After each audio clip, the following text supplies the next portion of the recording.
Japan doesn't just sit on the planet. Japan shows the planet at work, like a live experiment running in real time. Along these islands, the Earth folds, breaks, and rebuilds itself in plain sight, as if the crust can't stay still.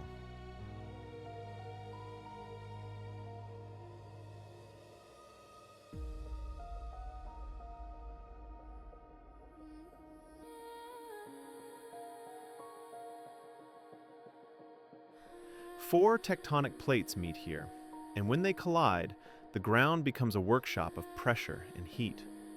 Rock bends like it's soft, fractures like glass, then melts into magma that waits below like a held breath.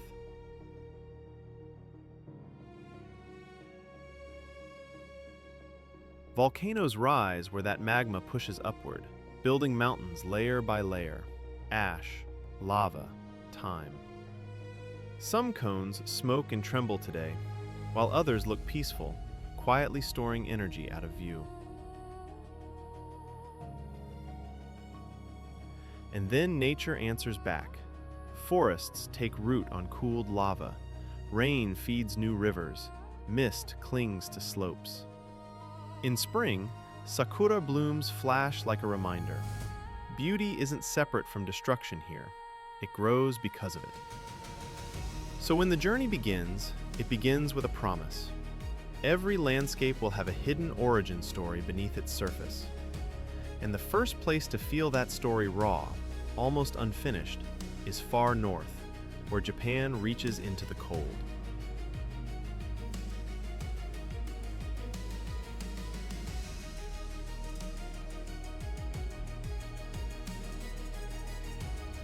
Hokkaido feels like Japan before it was polished, wilder, colder, and closer to the planet's original blueprint. Up here, the air is sharper, the horizon's wider, and nature moves as if it's still making the rules.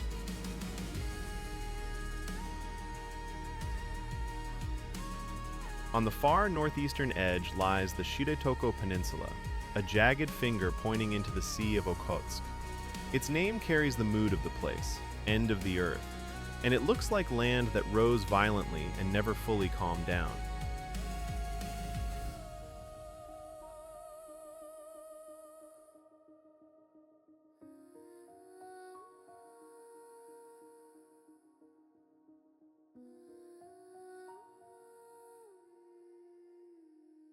In summer, forests stay alive with motion. Red foxes trot the roads like they own them. Deer graze the lower slopes without hurry.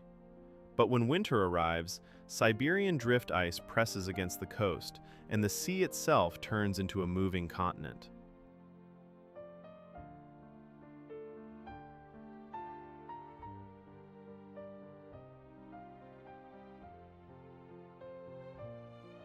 And just inland, the wilderness shifts again, because Hokkaido isn't only shaped by ice, it's shaped by fire beneath it. The route now pulls deeper into the volcanic heart, toward caldera lakes and steaming ground that still remembers eruption.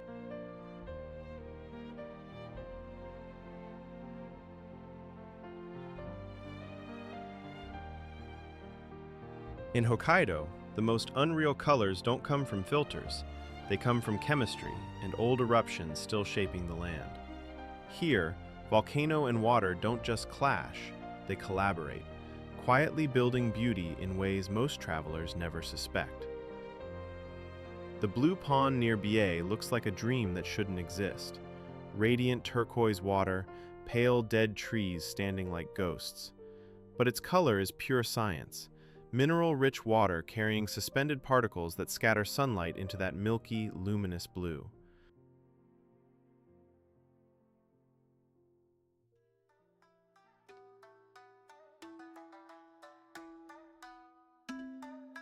The pond's story is also human, because after Mount Tokachi erupted, rivers were diverted to protect the valley from mud flows.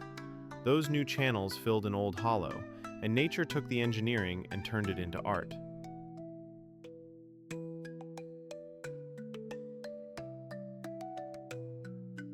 Not far away, Shirahige Falls, Whitebeard Falls, breaks the rules of waterfalls, pouring straight out of a cliff face.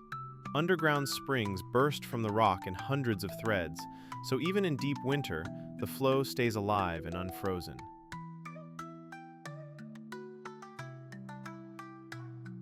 Standing here, it's hard not to feel the message. The same forces that threaten villages can also paint ponds and feed forests. And as the journey heads south, another waterborne sound begins to rise, an entire gorge where the landscape is shaped by flow.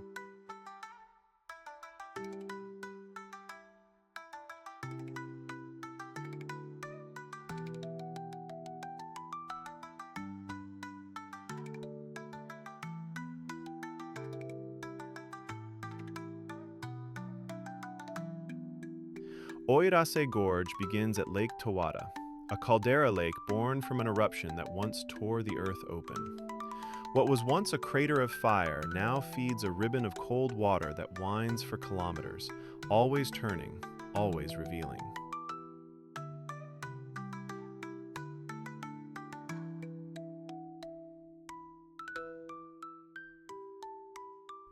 From the first steps into the gorge, the soundtrack takes over. Constant water, slipping, tumbling, whispering, then roaring. Every bend feels like a new scene. Sudden sidefalls, mossy rocks, veils of white water appearing without warning beside the trail.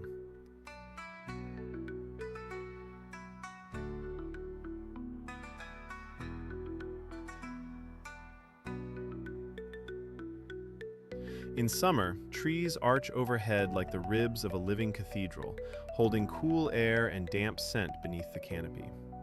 Then autumn rewrites the same corridor. Gold and crimson leaves drift onto the stream, then race away as if carried by memory.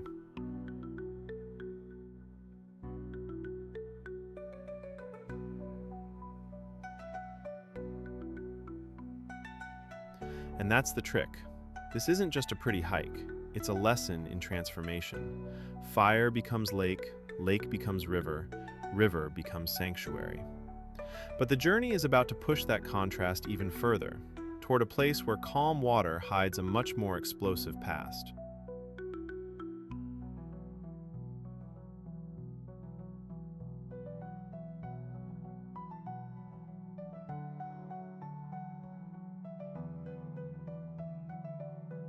In Nikko, the landscapes look serene enough to lull anyone into forgetting how they were born. But beneath the calm, the story is still volcanic. Quiet water resting in basins made by sudden fire.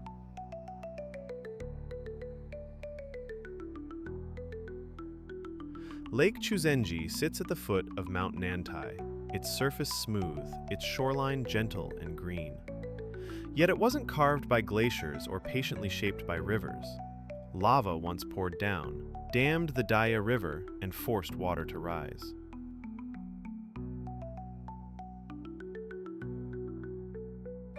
Over centuries, the violence faded from view, and people arrived with a different kind of energy, pilgrims seeking peace. Temples and trails grew around the lake, as if the land's dangerous origin made it even more sacred, not less.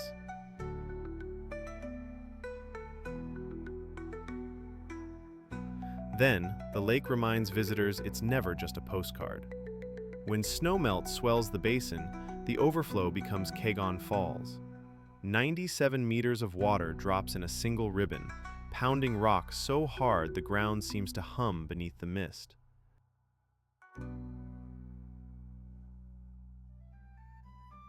Rainbows appear at the base like a quiet reward for standing close enough to feel the force. And with that sound still in the ears, the route turns toward Japan's most famous silhouette. Perfect, symmetrical, and still very much alive.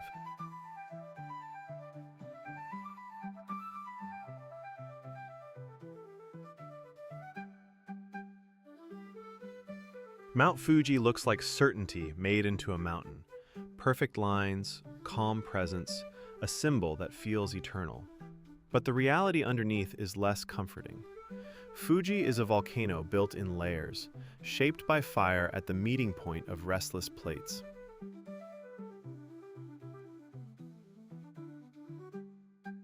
Its Its last great eruption in 1707 sent ash more than 100 kilometers, darkening skies and burying fields, an event people couldn't ignore. And even though it has been quiet for centuries, the mountain hasn't become harmless. It has simply become silent.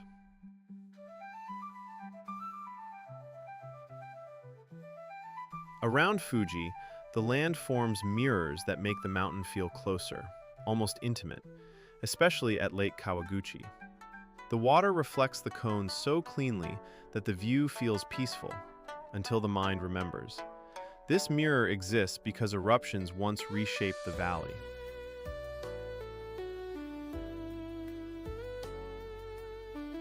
Then the journey slides into Hakone, where another lake, Lake Ashi, rests inside the remains of an older volcano. Tour boats glide across it like everything is settled, but records of smoke and shaking ground remind viewers the calm is a costume.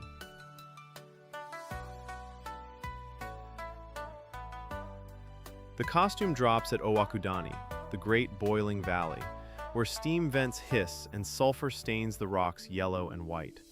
Here, the air stings, the earth breathes, and the message becomes undeniable. These mountains never die. They only pause between breaths.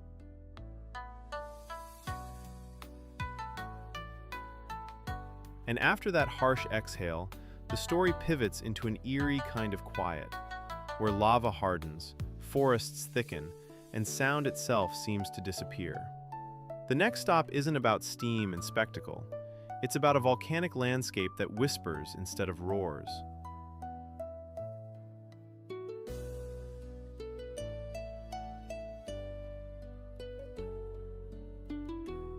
After Hakone's hissing vents, the land around Fuji turns strangely silent, as if the volcano is holding its breath. This is where lava once spread like a black tide, then cooled into rough stone, now hidden under an ocean of green.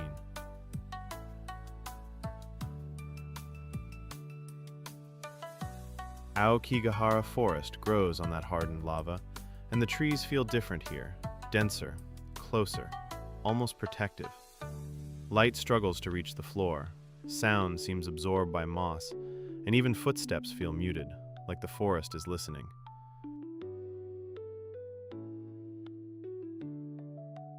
Roots grip the cracks in the rock, feeding on thin soil that shouldn't support so much life, yet somehow does. It's a reminder that volcanic land is never dead. It's simply a new foundation, waiting for nature to move in.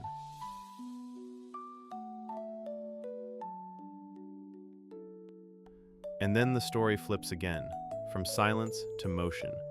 Because Fuji doesn't only shape forests, it shapes water. Rain and snow vanish into porous volcanic rock, forming underground rivers that run cold and pure through layers of basalt.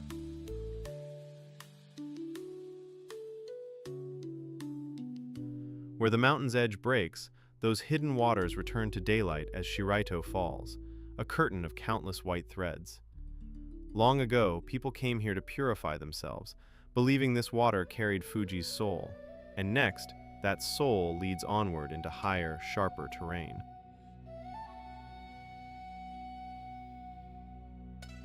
Beyond Fuji's volcanic cones, the land rises again, higher, sharper, more rugged, like a different chapter of Earth's strength. The Japanese Alps weren't built by lava stacking into symmetry. They were forced upward by pressure, ice, and time.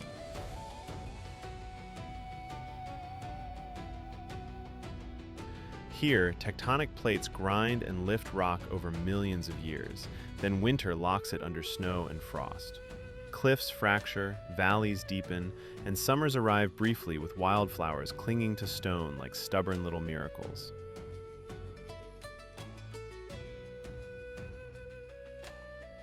Down below, villages settle where they can, tucked into slopes and basins that still feel dominated by the peaks. Streams become lifelines, drinking water, irrigation for rice fields, and the quiet reason people can live in the shadow of giants.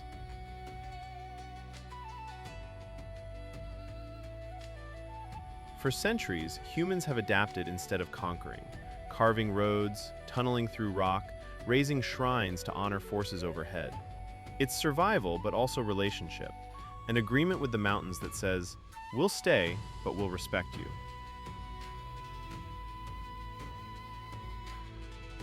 And when winter returns, it doesn't just bring cold, it brings a search for warmth that isn't supposed to exist in snowbound valleys. That warmth comes from below, in a place where humans and animals meet at the edge of steam.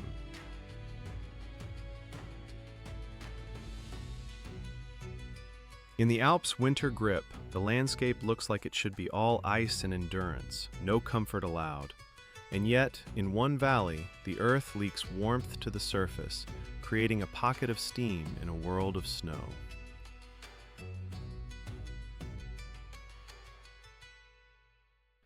Jigokudani, Hell Valley, hisses and breathes, its hot springs rising like secret vents in the frozen mountains. This heat isn't a luxury here, it's survival, and one species learned that lesson long before tourists showed up.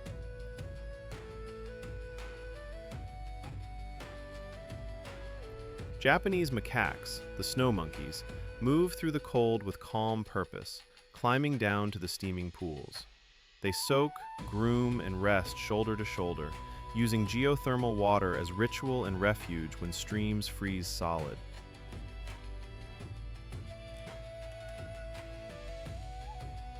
Humans arrive on boardwalks, watching quietly, because the scene feels like it belongs to the animals first. The monkeys barely acknowledge the cameras, like they've decided the springs are neutral ground, shared but not surrendered.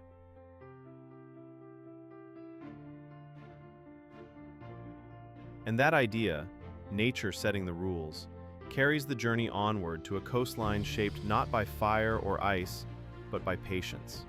The next landscapes are built grain by grain, where rivers and currents slowly assemble land like a long, careful craft.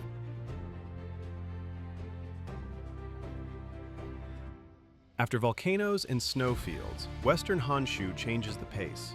Here, the earth doesn't explode into shape, it accumulates. Rivers carry sand down from the mountains, currents sweep it sideways, and coastlines grow the way stories grow, slowly, patiently.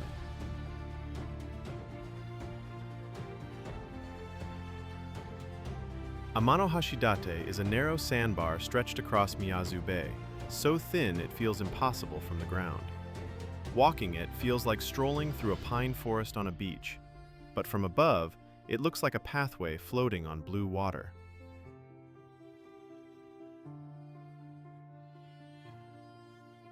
More than 5,000 pines rooted themselves into shifting dunes, stabilizing what the sea kept trying to rearrange. And naturally, myth moved in too. Ancient tales called it a ladder of the gods, a bridge connecting sky and earth.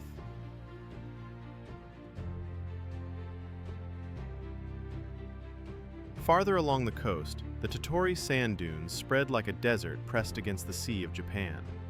Storms drive sand inland, crests rise like waves frozen mid-surge, and the landscape never repeats itself from one season to the next.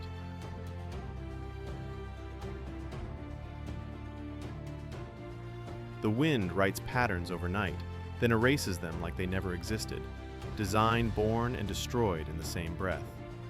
And beyond these shifting sands, the journey steps back into forests again, toward a mountain shaped like Fuji, and a creature that seems older than memory.